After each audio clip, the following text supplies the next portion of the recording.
地球の皆さんこんにちは。子供ティガに変身しがち。どうも月くんです。今日は他のウルトラマンたちとは一風変わった謎だらけのウルトラマンティガの力のシステムについて語っていこうという動画です。普通ウルトラマンってうっかり人間を死なせちゃったりなんかしたりしていろんな事情がありつつ人間に憑依したり一体化したりしてウルトラマンとしての活動をしていくことが多いんですけど、ウルトラマンティガはもう少しふわっとした存在である意味いつどこに現れても全くおかしくない存在なんですけど、その辺の謎多き力について語っていこうと思いますので、ぜひ最後まで見ていってください。チャンネル登録をしてくれたらエボリュー細胞をプレゼントします。はい、ウルトラマンって基本的には人間と一体化してウルトラマンの力が必要な時に出てきて戦うというのが基本的な流れですよね。ウルトラマンの力なんで当然本人が使うものですよね。一部例外でニュージェネウルトラマンが使うアイテムの中にそれぞれのウルトラマンの力が宿っていて、その力の一部を使うことができるとかもあるにはあるんですけど、ところがね、このウルトラマンティガというウルトラマンの力はちょっとシステムが違うんですよね。どう違うかと言いますと、抜け殻石像システムが採用されているということですよね。そんなシステムないんで勝手に名前つけてるんですけど、ティガで説明されていたティガの力についてざっくり説明しますと、ティガの本来の姿は光らしいんですよね。それでどうやら肉体だけを置いて本来の姿の光になって星へ帰っていったって言ってるんですよね。そしてその残された肉体が石像となって残っていると。要は肉体がティガの抜け殻みたいになっていて本人がいないのに光となりうる人がいれば、その抜け殻に光イコール人が入ってウルトラマンとして活動できるようになるというシステムなんですよね。これすごく変わってますよね。しかもティガの石像って一つじゃないんですよね。いろんな宇宙にどうぞどうぞティガの力使ってくださいみたいな感じでティガの石像が置き去りにされてるんですよね。ネオフロンティアにもあったし X の宇宙にもあったし、本当見つかってないだけで僕らの実家の倉庫とかにあってもおかしくないんですよね。本当にノリとしてはそれぐらいどこに石像があってもおかしくなくて、いつ誰がティガになってもおかしくないわけです。でも一見身近にあるようで力の仕組みとか正体とかは全然謎だらけでわからないことが多いという神秘性の塊みたいな力ですね。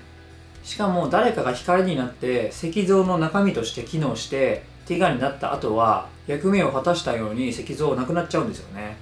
これもまたいろんな謎が残ってウルトラマンティガの力の神秘性に拍車をかけることになっていると思いますね。ウルトラマンティガの力の特殊さが分かっていただけたと思いますので、ここからこれまでに登場したティガの抜け殻石像たちを紹介していこうと思います。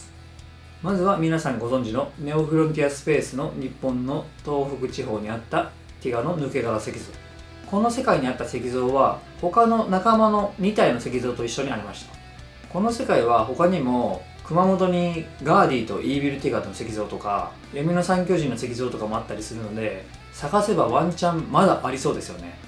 闇の三巨人は封印されていての石像という形ですので事情が違う気もしますけど、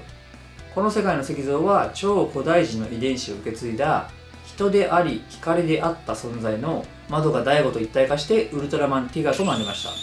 た。もともと石像の中身だった存在の子孫がまた石像の中身へって感じなんで、なるべくしてなったって感じですよね。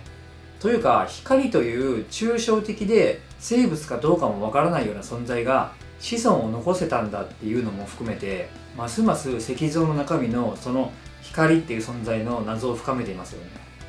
で、実はこのネオフロンティアスペースという世界の縄文時代にもなんと2人も光になった人間がいます。ウルトラマンティガ外伝古代によみがえる巨人で大悟の息子マドカ翼と、その翼がタイムスリップした先の縄文時代で出会ったアムイという少年の2人が光になりました。この時翼が光が弱いからティガの力を完全に使いこなせないみたいなことを言われていて、大悟と1世代しか違わないのにめっちゃ言われるやんと思ってかわいそうでした。タイプチェンジまで使いこなしたアムイっていう少年が逆に何者やねんっていうね。この時は石像というよりかはスパークレンスの化石みたいなやつに反応して光になれたという感じでした。そしてウルトラマン X の世界の東北地方にもティガの石像がありました。この世界の石像は1体だけでしたね。その代わりといってはなんですけど、バラージの青い石みたいな青い石が同じ場所にあって在郷具を封印していました。この世界で光となって抜け殻石像の中に入ったのはユウト君という少年。お母ちゃんを思う気持ちに共鳴したという感じでしたね。ほんと子供がティガに変身パターン多いですね。この他にもいろんな作品でティガ自体は出てくるんですけど、石像は出てこないんですよね。しかも超時空の大決戦と重勇士に出てきたティガが本編のティガと同じティガだということ以外はどのティガかすらわかんないっていうパターンが多いです。だからオーブの地球のマガタのゾアが封印された場所にティガの石像があるかもしれないし、なんなら M78 ワールドの東北地方にもティガの石像があるかもしれないというロマンもあるし、ニュージェネウルトラマンが使ってるティガの力ももしかしたら同じティガじゃなくてそれぞれバラバラのいろんなティガかもしれないという非常に特殊で謎が多いウルトラマンの力ですね。もし2箇所の石像の近くでそれぞれ光になれる人がいたら別々の世界でティガが2体同時出現とかあるんですかね。ディズニーだったら絶対ダメって言われますけどね。はい、というわけで解説するわけでもなくおじさんがただただウルトラマンティガの力って不思議だよねって言っているだけの動画にここまでお付き合いいただいて本当にありがとうございます。見てくださってる方好きです。こんな感じの小ネタ系の動画ですとかランキング系の動画、解説動画などウルトラマン関連の動画をどんどん公開していきますので、もしよろしければ高評価&チャンネル登録よろしくお願いします。それでは次の動画でさよなら。